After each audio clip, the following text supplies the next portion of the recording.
Olá, seja bem-vindo. Depois de 22 anos tramitando pelo Congresso Nacional, a redução da maioridade penal está sendo debatida e será votada. A Comissão Especial da Câmara dos Deputados, que discute a maioridade penal, aprovou o relatório do deputado Laerte Bessa, PR do Distrito Federal, que reduz de 18 para 16 anos a idade penal para os crimes considerados graves. O relatório ainda deve ser votado em plenário e, por ser uma proposta de emenda à Constituição, PEC, a matéria precisará de no mínimo 380 votos para ser aprovada. Se passar, ela terá ainda que ser votada em segundo turno na Câmara e depois em 2 turnos no Senado. Na Câmara tramitam ainda 20 projetos de lei que alteram o Estatuto da Criança e do Adolescente para endurecer as medidas socioeducativas de menores infratores e 36 propostas de emenda à Constituição que reduzem a maioridade penal. No Senado, existem cerca de 10 projetos que visam tornar mais rigorosa a punição a adolescentes que cometem crimes. De todas essas proposições, 4 ganharam destaque e têm possibilidade concreta de serem votadas neste ano pelo Legislativo. Algumas propõem reduzir a maioridade penal para crimes hediondos, outras querem alternar o período máximo de internação para jovens infratores. E quem está entre nós é a professora coordenadora do curso de Direito da Universidade Católica de Pelotas, Ana Cláudia Siqueira, o advogado Fábio Melo da Silva e o advogado Matheus Martins Lacerda. Queria agradecer imensamente a presença de vocês e antes de começar o programa, a gente já estava debatendo esse assunto que está na boca de todo mundo, de todas praticamente as idades, classes sociais, e eu tenho certeza que você aí do outro lado também vai ficar debatendo com a gente, vai querer dar sua opinião, pode entrar pela internet, que também a gente vai estar ao vivo pela tvcidadepelotas.com.br para poder assistir a gente de qualquer lugar do planeta, né? É só ter ali a conexão que a gente está online.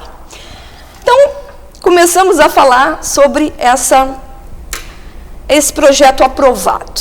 Coloco na mesa, não sei quem que quer começar a falar nesse assunto, que como a gente colocou, já tem mais de 20 anos, né? Que vem rodando, e que agora parece que começou a sair do papel, né?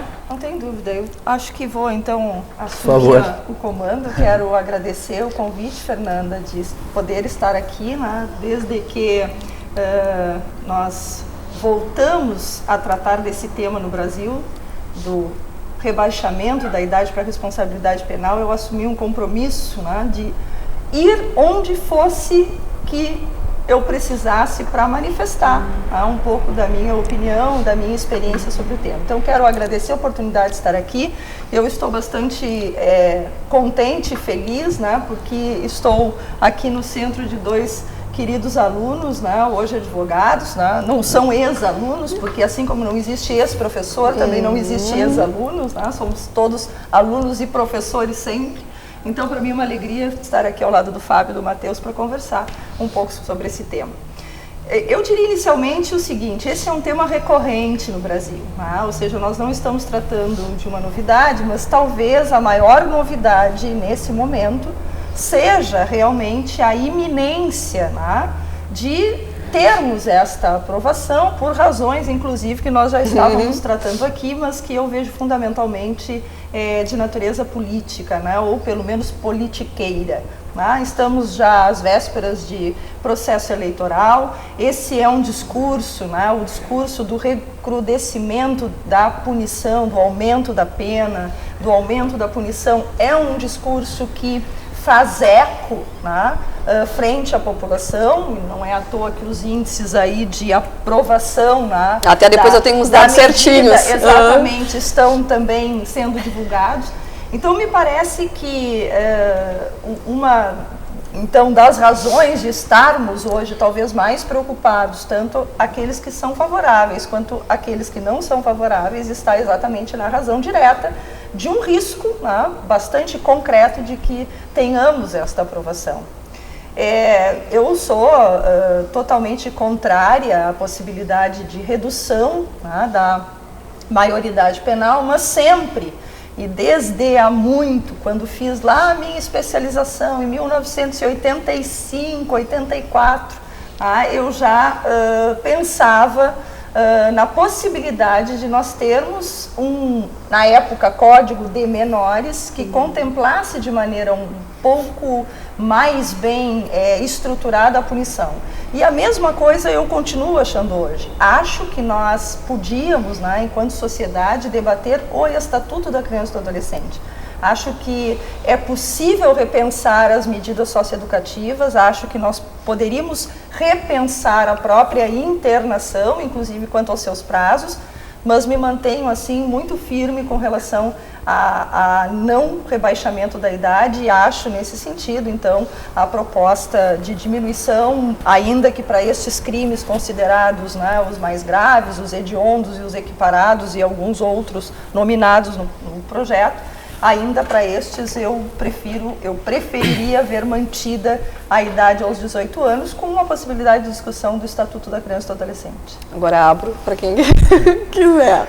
Bom, primeiramente agradecer o convite, Fernanda, dizer que também é um prazer ficar ao lado da professora Ana Cláudia, eterna professora, e o colega Matheus, que já dividimos também colegas de estágio. É um prazer estar debatendo esse assunto. A minha posição é um pouco divergente, principalmente porque eu vejo este assunto e esta aprovação iminente desta redução como uma resposta mais célere à sociedade. Uma das grandes preocupações que eu vejo de quem não concorda é que, bom, parece, eu vejo que essa não é a posição da professora, mas parece que para as pessoas o assunto se encerra ali.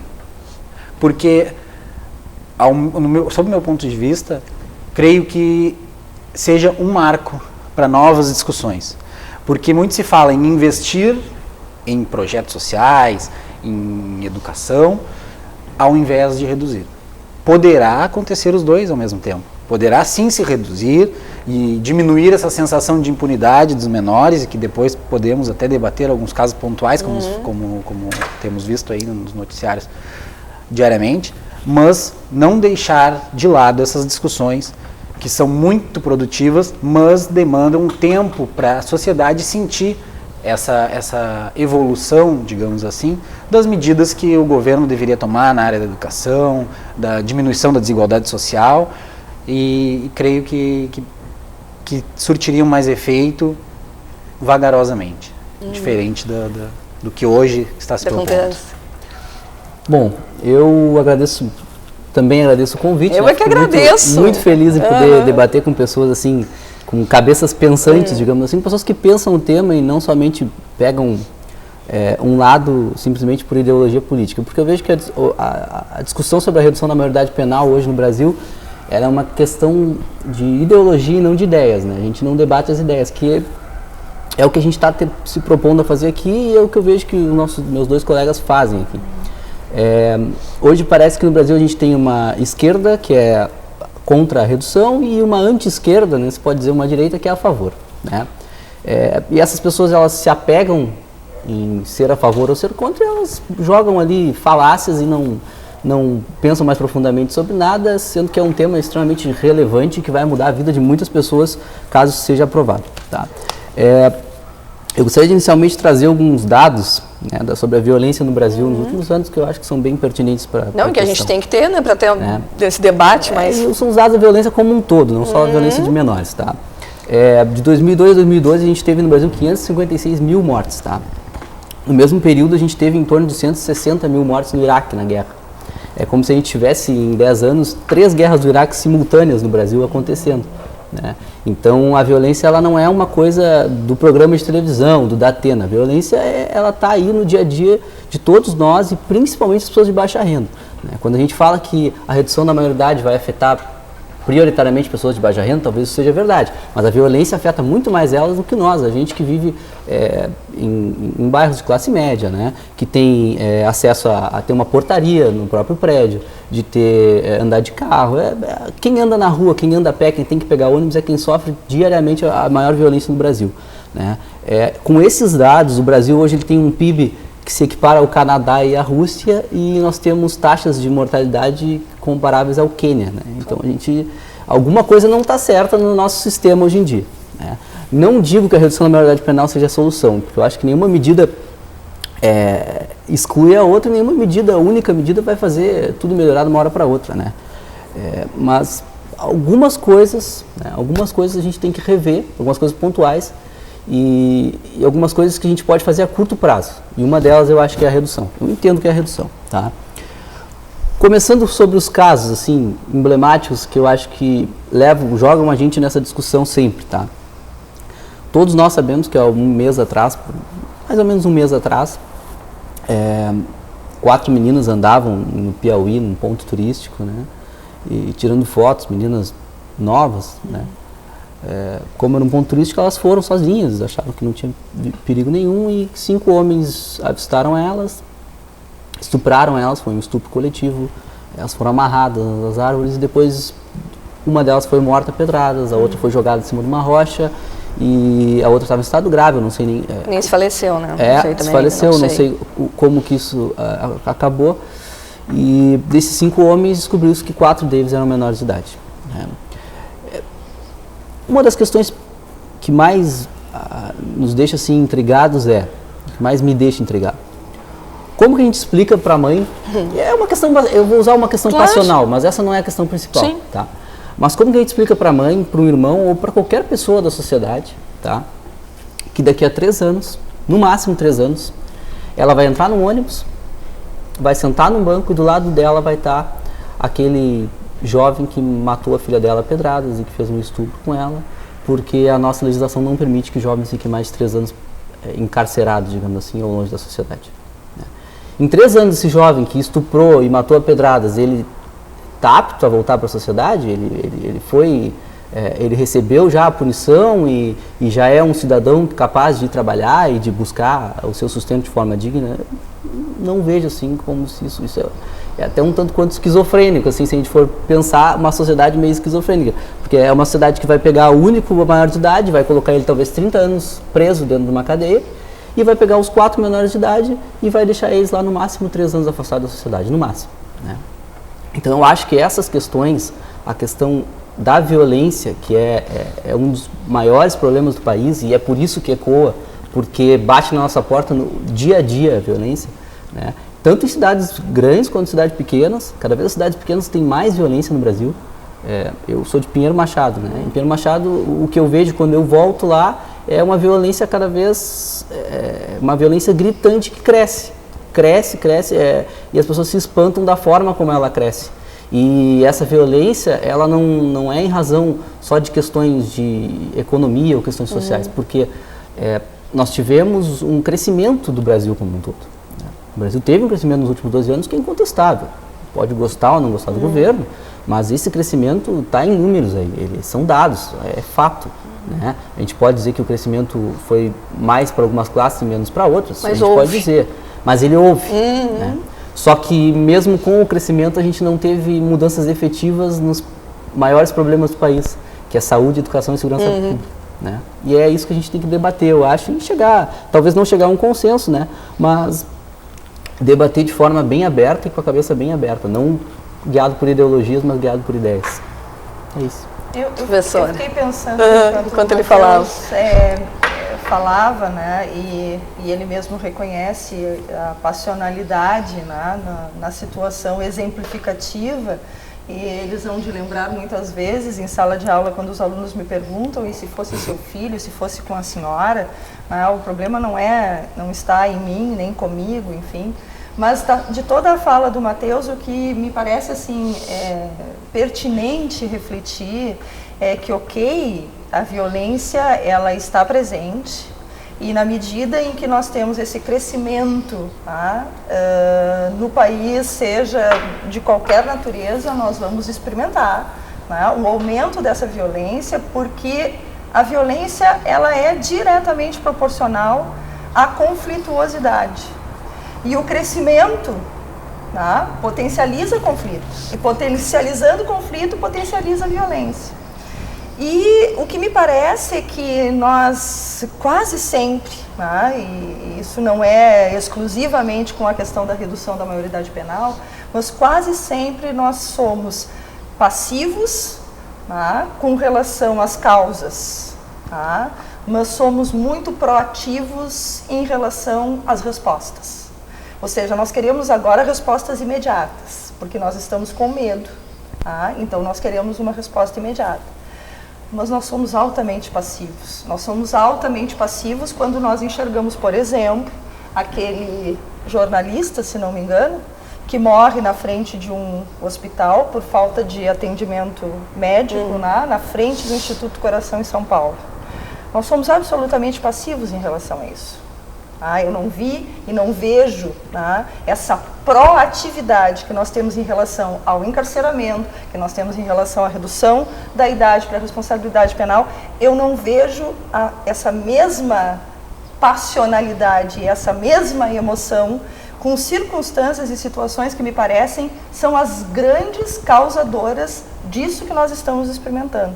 Há um tempo atrás, há 2 anos atrás, exatamente 2 anos atrás, no dia 24 de junho, a presidenta Dilma manifestava, em razão de um dos escândalos anunciados de corrupção, então ela fazia um discurso em que ela dizia, né, que os crimes de corrupção, de modo geral, eram exatamente aqueles que deveriam nos mobilizar, né, para fins de qualificá-los como hediondos, enfim, e que nós precisávamos combater de maneira muito significativa todos esses crimes. Que eu diria assim, são os crimes do colarinho branco, são os crimes de sonegação fiscal, de lavagem de dinheiro, de evasão de divisas, tá? Enfim, e toda a criminalidade corruptiva que ataca e atinge a administração pública.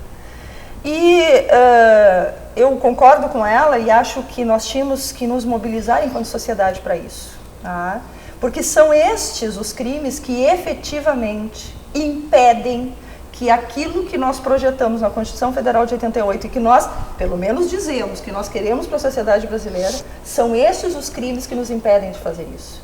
Que nos impedem de alcançar o que? As garantias e os direitos fundamentais de educação, saúde, lazer, moradia, vida digna e etc. Então, me incomoda também a forma como nós nos confortamos, né, com estas situações, e como muitas vezes nós as reproduzimos nas nossas ações cotidianas, né? Nós reproduzimos essas pequenas ações e como que nós somos enquanto sociedade, né? E aqui não estou falando dos meninos, né? Meninos. Os meninos que estão defendendo, né? Eu não estou referindo, mas estou referindo enquanto sociedade brasileira, né? Por que nós somos tão proativos quando se trata de enxergar o direito penal com essa simbologia, como esse instrumento, né, de conter e, se não resolver, na fala do Fábio, né, de pelo menos ser uma medida paliativa, mas por que nós não nos mobilizamos também, né, para outras questões? E aí não há, assim, eu não consigo enxergar mobilização nesse sentido. Mas melhorou perto do que era. Mas eu discordo eu acho um também pouco. Eu acho melhorou. que a gente vê...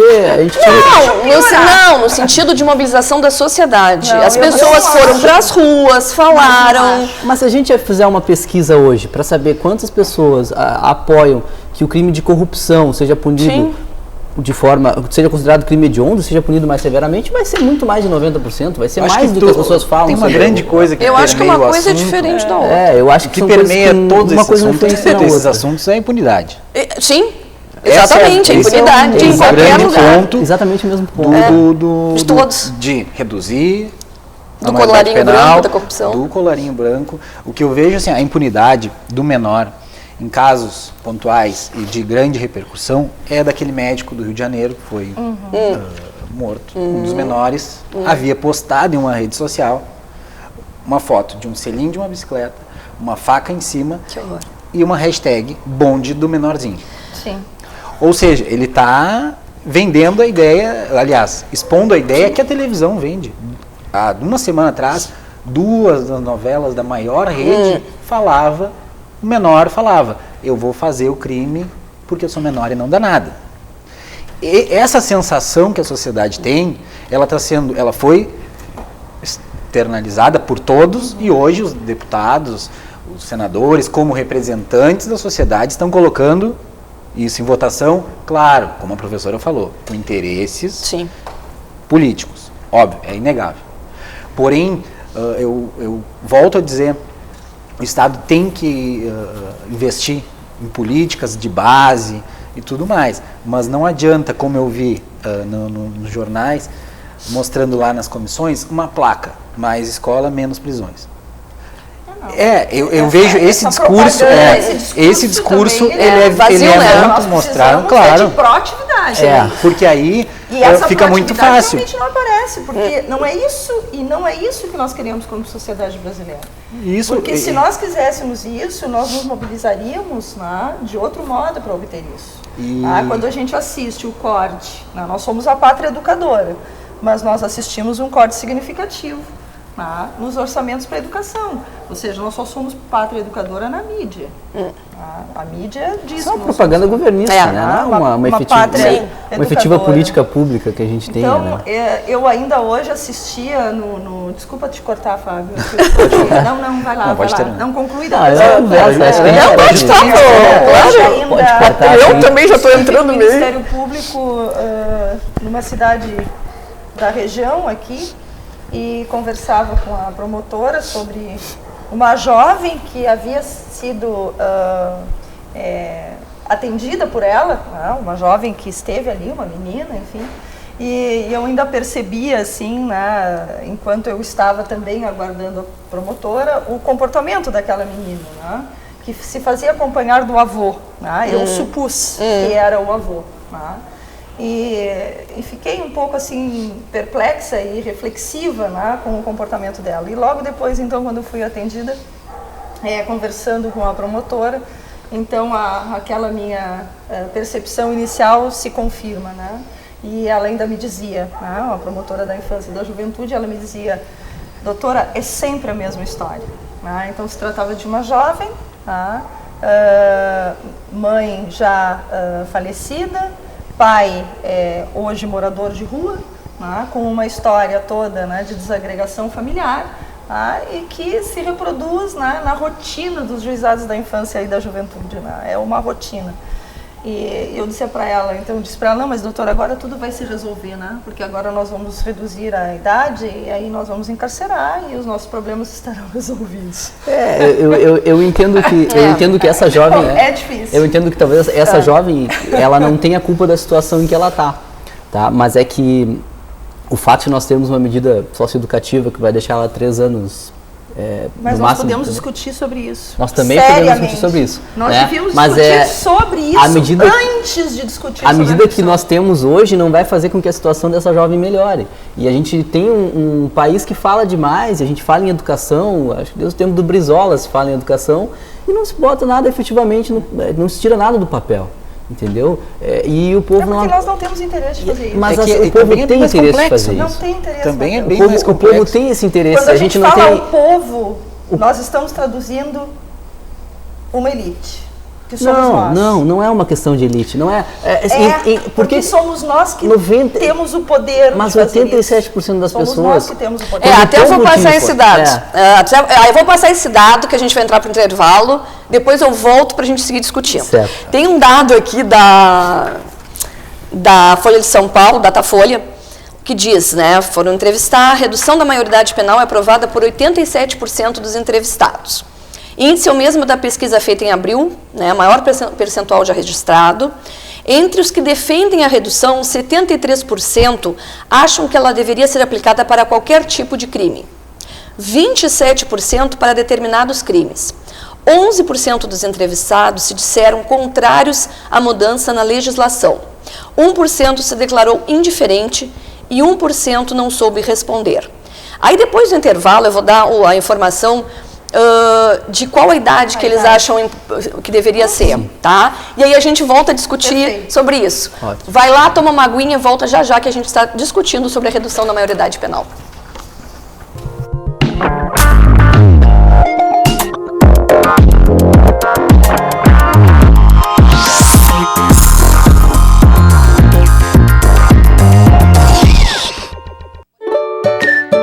Combina com café, com chocolate, com frutas. Combina com muita coisa gostosa. Leite Dambi Caçulate, a combinação perfeita de sabor e qualidade. Dambi Caçulate, combina com você, com a sua saúde e com a sua vida. Sua nova aliada para viver novas e inesquecíveis histórias chegou. Felite Jeep, a sua concessionária Jeep. A tradição do Grupo Felite, que atua há 20 anos no mercado automobilístico, traz para a cidade uma nova loja com a qualidade no atendimento já conhecida.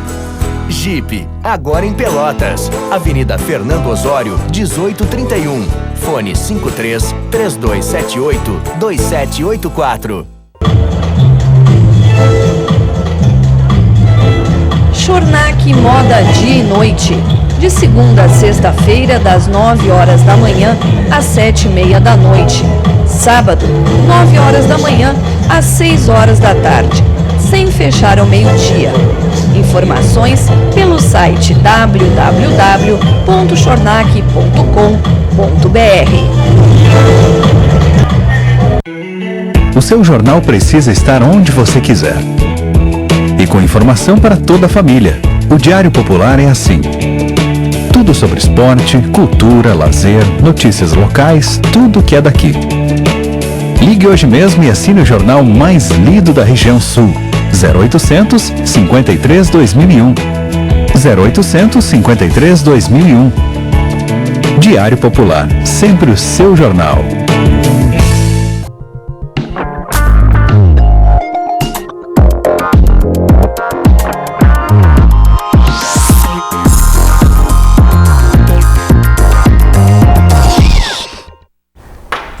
Voltamos com o programa Entre Nós, ao vivo, nessa quinta-feira, que hoje está falando sobre a redução da maioridade penal. No final do primeiro bloco, eu apresentei alguns dados, né, de uma pesquisa feita pela Datafolha, dizendo a porcentagem das pessoas que concordavam, que é 87% que concordam nessa redução, e aí fui dividindo, e agora eu vou dizer a idade. Então, foi feito assim, se pudessem sugerir outra idade para uma pessoa ir para a cadeia por um crime que cometeu, 11% dos entrevistados disseram que a idade mínima deveria ser de 12 anos.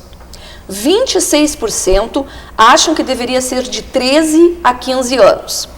48% de 16 a 17. 12% de 18 a 21 anos. E 4% não souberam responder. Sobre esses dados, até eu acho bem interessante uma posição que eu li e que até me fez refletir sobre o seguinte: muito se fala em regressão, né, nessa redução, seria um retrocesso. Eu já tenho uma opinião um pouco diferente, porque vejo como um acompanhamento de um avanço. Eu também concordo que o ECA, que seria o Estatuto da Criança e do Adolescente, e o Código Penal teriam que ser mais estreitos em alguns assuntos. Mas vejo que hoje os adolescentes, eles têm uma vida adiantada, né, em relação ao que tínhamos alguns anos atrás. Não que isso justifique que para todos os crimes eles tenham que responder como. Mas não vejo isso como um retrocesso. Acho que também se acompanha esse avanço. Conversávamos antes do programa justamente sobre isso, sobre a questão também dos limites das crianças hoje e como elas testam os pais desde o início. Os limites, aonde ela vai, até onde ela pode ir, e aquele bloqueio que se faz, ele reflete para a vida inteira. E por isso que quem convive com crianças e adolescentes vê isso. Hoje se adianta muita coisa. Comparado. Vive uma crise. Até a gente, é uma crise moral. É uma crise até moral a de gente, toda a só para dar um sociedade. parênteses, só para complementar, para tu poder continuar, a gente conversava até antes da professora chegar, em relação a muito dessa aceita, concorda ou não concorda, é em relação a se o adolescente de 16 anos tem noção, tem discernimento do que está fazendo. Eu acho que isso é uma coisa meio que inegável, né? A gente sabe, eu também acho. Eu vejo por uma experiência própria, assim. Quando eu tinha 16, 17 anos, a gente já estava pensando o que ia fazer na faculdade. Claro, a gente, eu e as pessoas com quem eu convivia éramos pessoas de uma classe um pouco mais alta, mas eu estudei sempre em escola pública. Então, na escola que eu estudava, tinham pessoas de uma classe mais alta, tinha pessoas de uma classe bem mais alta que a nossa, mas tinha pessoas de classe bem mais baixa. Né? E nem por isso aquelas pessoas que eram de uma classe mais baixa numa escola pública hoje se tornaram criminosos. Sim. Né? A gente vê mais pessoas que eram meus colegas... Estão bem? Não, e alguns deles tinham uma boa estrutura familiar e tal, econômica, e foram para o caminho errado. Né? Então eu acho que a gente não pode ver só por um ponto de vista econômico isso, porque a gente coloca assim, as pessoas cometem crimes porque elas são pobres, porque elas não têm oportunidades, porque a sociedade nunca dá oportunidade. A sociedade, aquela coisa ampla que a gente fala, a culpa é da sociedade, tá? Mas alguns dados, o mesmo governo que fala isso e as mesmas pessoas que falam isso são as pessoas que trazem dados pra gente, trazem os seguintes dados pra gente, tá? De 2002 a 2012, de novo, uma gama de 10 anos, a gente teve, segundo o governo federal, uma diminuição de 75% da pobreza extrema no Brasil. Nesse mesmo período, 37 milhões de pessoas, quase 38 milhões de pessoas, subiram da classe baixa para a classe média, tá? E nesse mesmo período a gente teve um aumento de 14% da violência. A gente teve, esse foi o período em que a gente teve, desde 60 e poucos, menor desigualdade social no Brasil. E a violência só aumentou. Então é uma questão muito mais moral, muito mais de estrutura familiar, porque a gente tem crianças que não têm limites nem na rua, nem em casa, e elas também não têm limites na rua. Porque elas saem de casa sem nenhum limite, elas chegam na rua e elas sabem que se elas cometerem qualquer tipo de ato infracional, a pena vai ser mínima. Vai ser muito pequeno. Né? Então, colocar essa questão como uma questão de guerra de classes não é uma coisa que eu acho que é pertinente nesse assunto. Eu vou discordar, sim, em gênero, número e grau do Matheus. O mapa do encarceramento revelou, tá? Agora, que foi anunciado já 4 de junho, revelou um crescimento de 2005 para 2012 de 74% do encarceramento geral. Tá? E também revelou que os negros foram presos 1,5 mais do que os brancos. O que isso significa? Ponto de interrogação. Eu não quero dar resposta. Eu quero refletir, né, sobre se não há, de verdade, tá, uma seletividade aí, tá, com relação a quem se prende, por que se prende e a quem se está prendendo. E mais ainda, se nós temos um aumento de 74% do encarceramento, tá, por que acreditar, tá, que nós estamos prendendo pouco e que a violência está na razão direta da ausência do encarceramento? É claro que nós precisamos encarcerar, porque a prisão, ela pode não ser o melhor remédio, e ela nunca se constituiu o melhor remédio. Ela só se constituiu o melhor remédio, a prisão, quando nós experimentamos, no início do século XIX, né, a mudança, né, proporcionada pela Revolução Francesa e pelo Iluminismo, da transformação das penas que até então eram corporais, e a prisão era só uma pena custodial, para a pena privativa de liberdade. Ali foi um avanço. Desde então, a prisão se tornou necessária, e aí um mal necessário, que é um mal na medida em que nós não conseguimos, o Estado não consegue fazer aquilo que promete, ou seja, de que ele vai encarcerar e de que ele vai devolver aquele sujeito encarcerado, depois aí a discussão a primeira questão... Mas nós estamos discutindo questão carcerária. Claro. Nós estamos discutindo o quê? Nós estamos discutindo se é melhor ou se é pior colocar esses jovens na cadeia. É que, na verdade, assim, uma grande... Isso é que eu acho que a gente precisa, e aí eu vou puxar já para passar a palavra para vocês, aquilo que eu dizia antes. Por que nós não temos a proatividade para discutir sobre o Estatuto da Criança e do Adolescente? O Estatuto da Criança e do Adolescente, ele fez, num determinado momento no Brasil, uma opção. A opção da proteção integral, né, da criança e do adolescente. Que, sinceramente, não posso acreditar que qualquer pessoa ache que não está bem. Bom, mas nós não estamos satisfeitos com a forma como se está respondendo, né, aos adolescentes na prática dos seus atos infracionais, dos seus delitos. Por que não discutir sobre isso? Por exemplo, eu sou absolutamente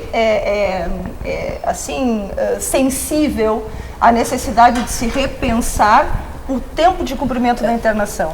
Agora, simplesmente, né, fazer um risco, né, tábula rasa, e dizer assim, olha, vamos encarcerar essa gurizada toda aí, porque eles estão cometendo crimes e a melhor alternativa que nós temos, ainda que no momento, Fábio, ainda que não seja a melhor alternativa, mas no momento é essa. Por que no momento, por que a gente não experimenta como o Chile fez? Por que nós não aumentamos o tempo da internação? Não, o tempo da internação eu acho que somos... eu acho que somos favoráveis nesse ponto. Mas a questão do encarceramento... A nossa posição sim, mas por os que políticos... nós, enquanto sociedade, não mobilizamos aqueles para isso? Bom, e aí é que eu vejo, a razão é única. A razão é politiqueira. É só essa a razão. Nós estamos fazendo isso porque atende a uma necessidade de um discurso atende político. Atende a vontade de boa parte da população, professora. A partir de um discurso político. Mas é que assim, de medo, não é medo, não é um político, não é um discurso de medo. Eu acho que somado é uma realidade. Somado a essa sensação que a comunidade vem. A gente não está inventando que existem crimes no Brasil. O que eu acho, assim, até retornando um pouco no assunto que a professora discordou, do Matheus, eu tenho uma posição um pouco intermediária no sentido assim, a situação econômica ajuda. Sempre claro que ajuda. E até conversamos sobre isso antes, porque aquele que não tem nem o que comer, talvez vá roubar para comer ou vá sustentar. Mas esse é o mínimo dos crimes. É o menor quantidade de crimes. Não é a maior parte. Nós estamos utilizando extremos como exemplos.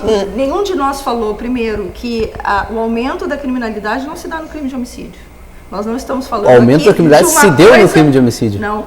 Se deu também, 14% é de homicídio. Mas o maior índice de criminalidade no Brasil hoje é tráfico de droga e roubo. É tráfico de droga. Sim. E isso é uma outra coisa que nós temos que pensar. E por quê? Nós temos que repensar a Lei 11.343. Só pegando a parte do encarceramento, professora, para a gente encerrar o encarceramento. A questão principal nós tivemos 74% de aumento no número de encarcerados ou no número de apenados? No número de apenados. Não, o estudo indicou o número de presos. Tudo bem, mas o que a gente considera preso? As pessoas que estão no regime fechado, semiaberto e aberto. 69% estão nesse regime fechado, 24% no regime semiaberto e 7%. E depois o percentual com relação à droga, a população cresceu, a população masculina cresceu 74%, a feminina aumentou 146% no mesmo período. Eu volto para a questão social, eu volto para a questão moral. Tá? E aí tem aqui, eu vou procurar.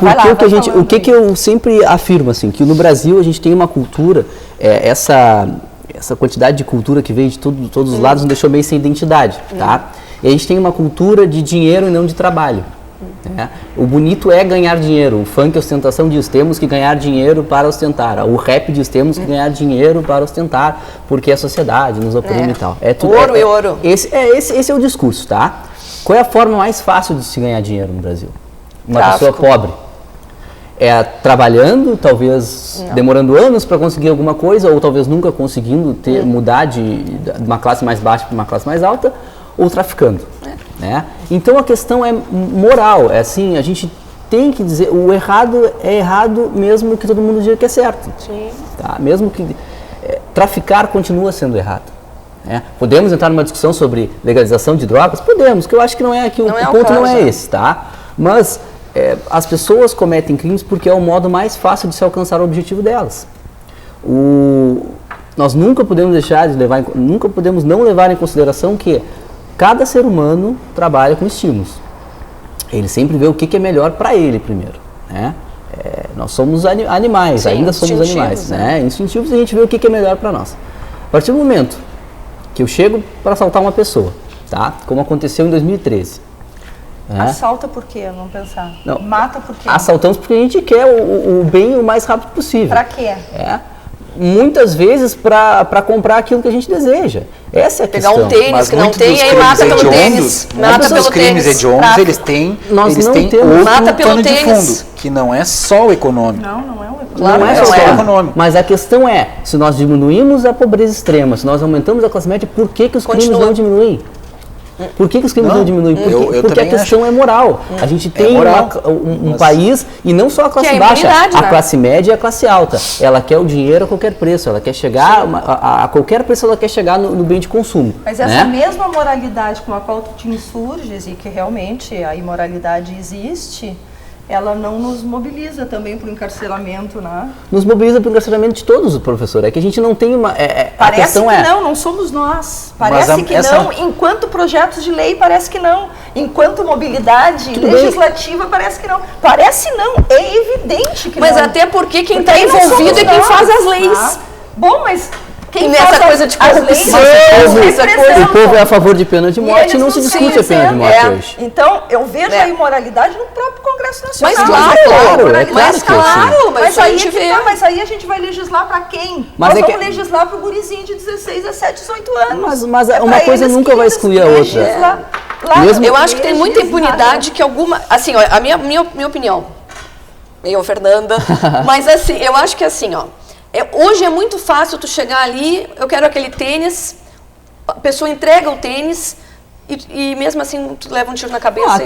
Teve um menino até acho que em São Paulo. Em 2013 foi esse, ele entregou e foi gravado o celular, tudo ele abrindo a porta de casa, mesmo assim, né? O cara pegou o celular e deu um tiro nele. Por quê? Porque ele sabia que ele não ia sofrer nenhuma pena com aquilo acontecendo. Mas isso está errado também de dizer, Matheus. Não é sofrer nenhuma pena, ele vai sofrer. Mas é uma coisa não de acordo com o crime. Nós temos uma centena de milhares de jovens cumprindo internações e sofrendo as maiores barbáries dentro das casas. Nós temos, então, esse discurso do sabe que não dá nada. Mas uma vida vale de 3 anos? 3 anos de internação no máximo?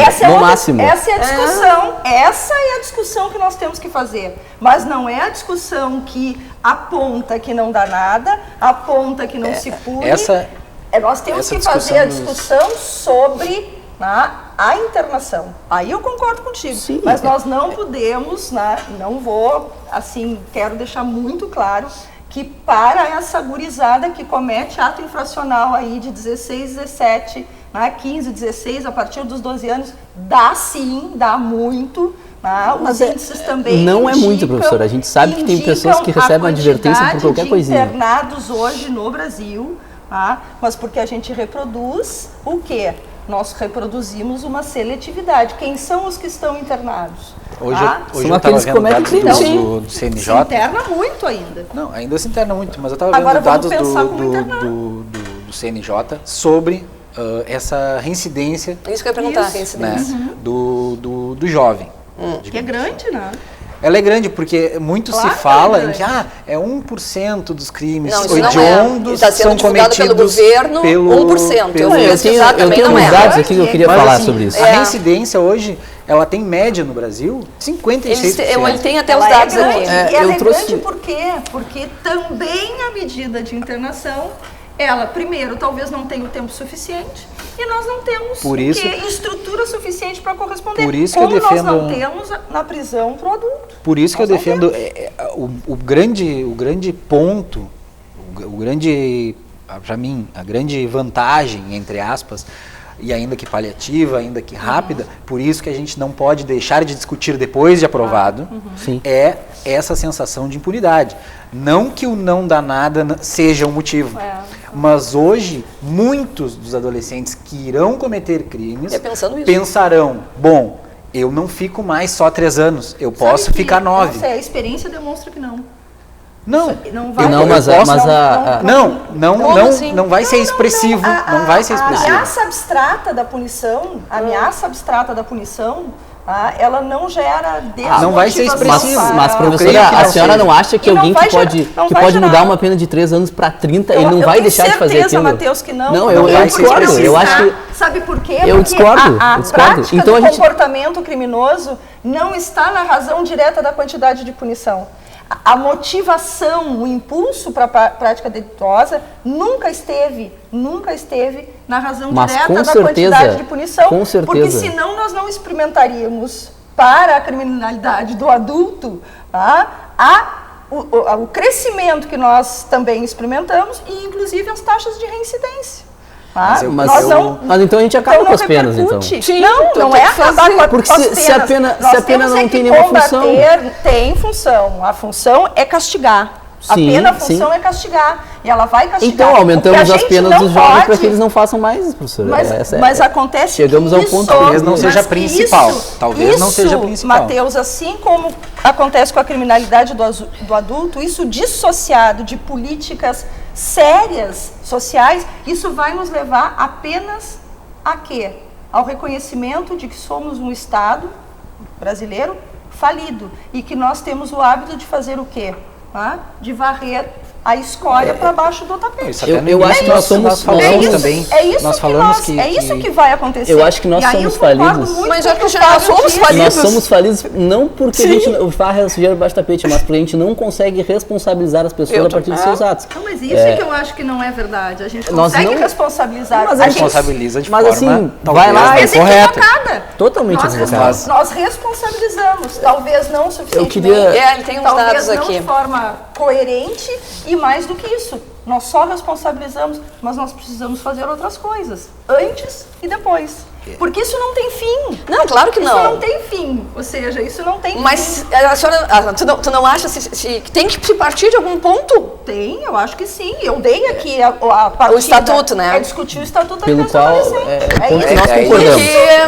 Isso é unânime. Não dissociado de outras políticas, porque sim. também só discutir o estatuto e aumentar a internação se nós não tivermos condições estruturais nas casas, e não vamos ter. Porque eu também não estou tapando só com a peneira, não vamos ter, porque hoje está anunciado que o governo estadual cortou orçamento para segurança. Significa dizer...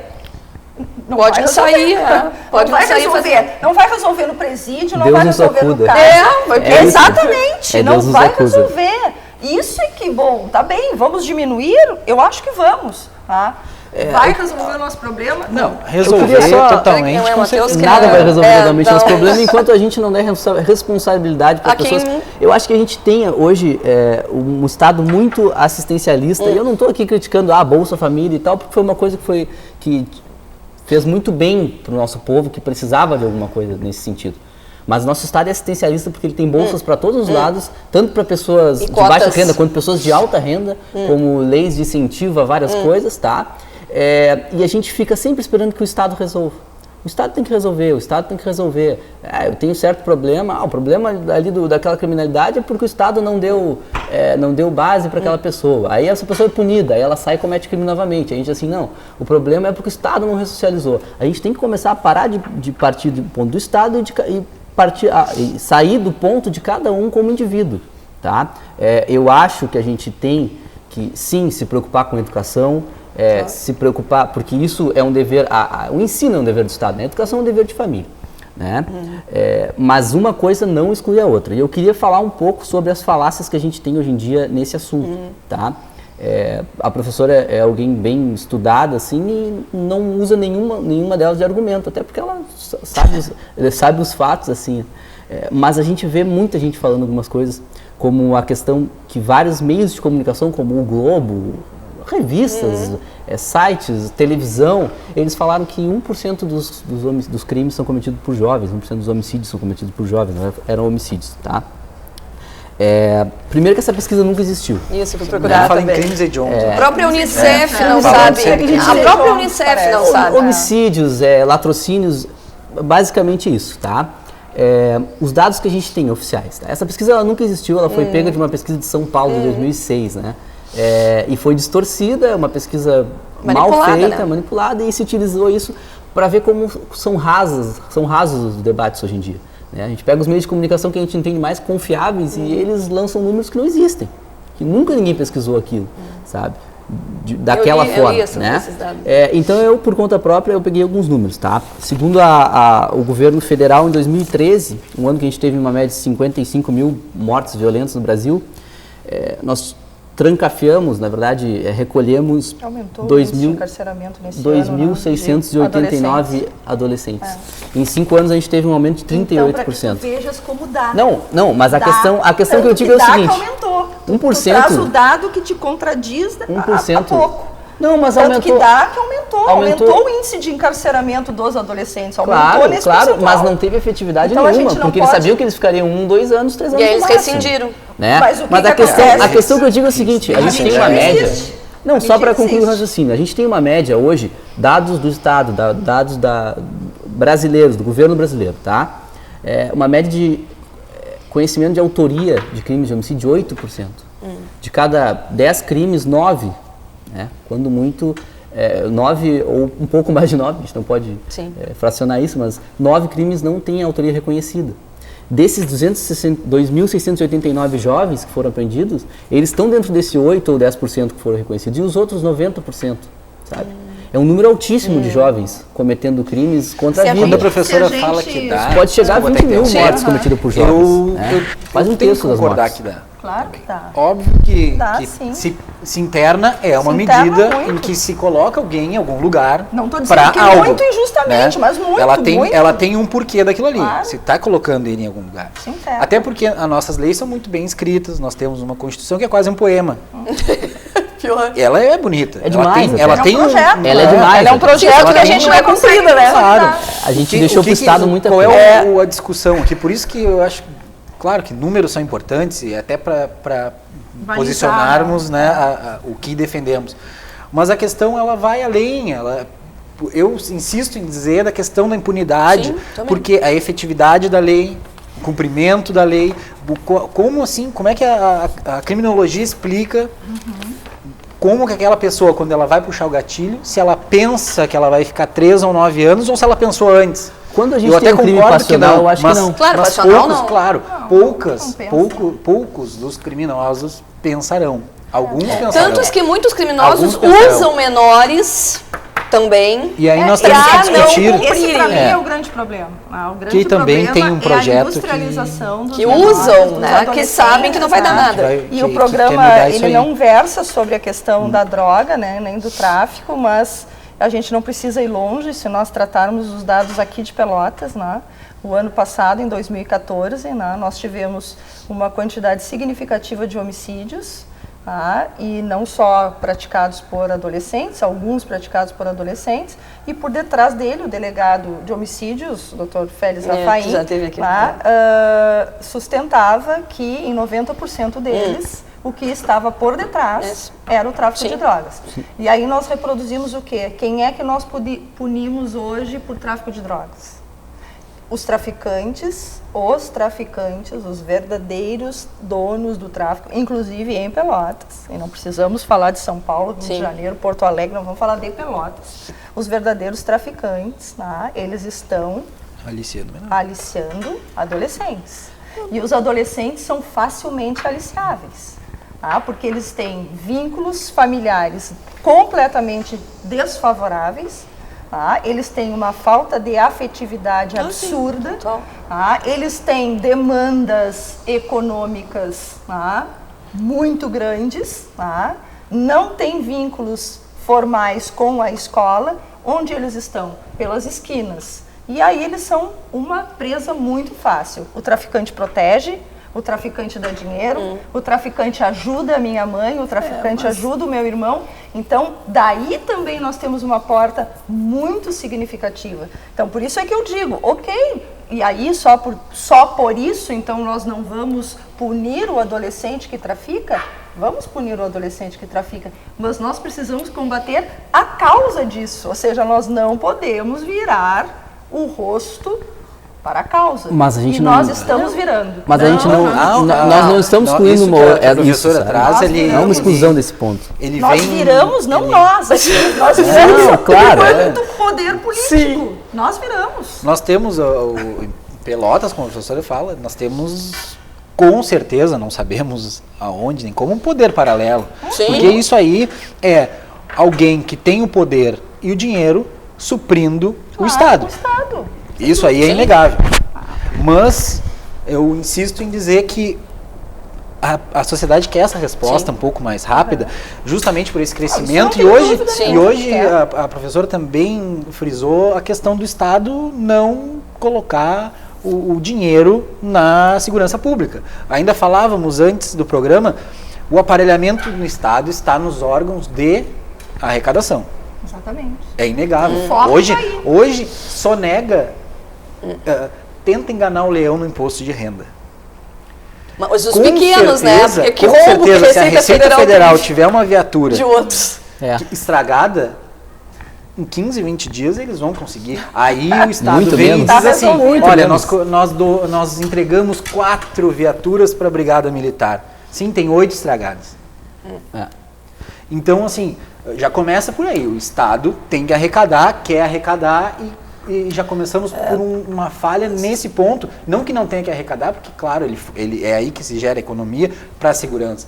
Mas é uma deturpação daquilo. O nosso Estado está quebrado, né? A gente tem um Estado porque- quebrado que não tem dinheiro para mais Pra nada, nada. né? A gente Porque está aí nós começando a vamos- atrasar salários, tanto o Estado como o Estado do Rio como Grande do Estado do Sul, Rio Grande do como o Sul, Estado como do Brasil. a República Federativa do Brasil. E aí nós vamos para esses pontos que são onde o Estado falha e entra o traficante para suprir essa lacuna, para ajudar Mas a família. eu quero O que não voltar me num ajuda, ponto. Assim, Eu quero... O que não me ajuda, porque eu também busco refletir sobre razões que poderiam me convencer a respeito da exitosa proposta, ou do quanto isso pode ser útil, enfim, reduzir a idade da responsabilidade penal.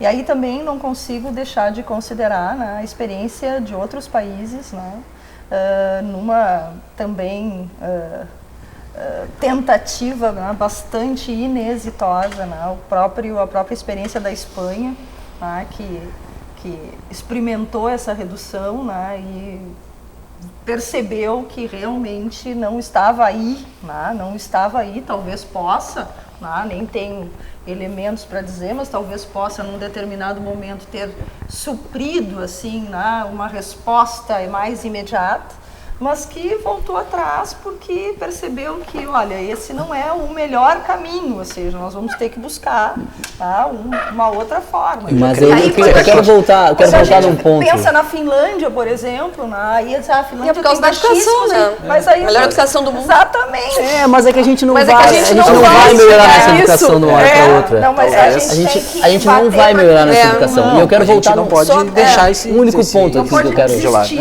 Eu quero voltar em um único ponto assim. Eu não acredito, sinceramente, não acredito que um menor com uma arma na mão, praticando um assalto, tá? Ele não pense que se ele puxar aquele gatilho ele vai ficar mais 20 anos na cadeia. De graça. Talvez Puxar no o gatilho momento de graça. não, mas talvez no eu acho momento que não. A partir do momento que tu tem uma arma na mão, tu vai pensar 2 vezes na consequência daquilo que tu vai fazer. A menos que tu tenha um mentecapto, que tu tenha uma pessoa que não sabe... mental.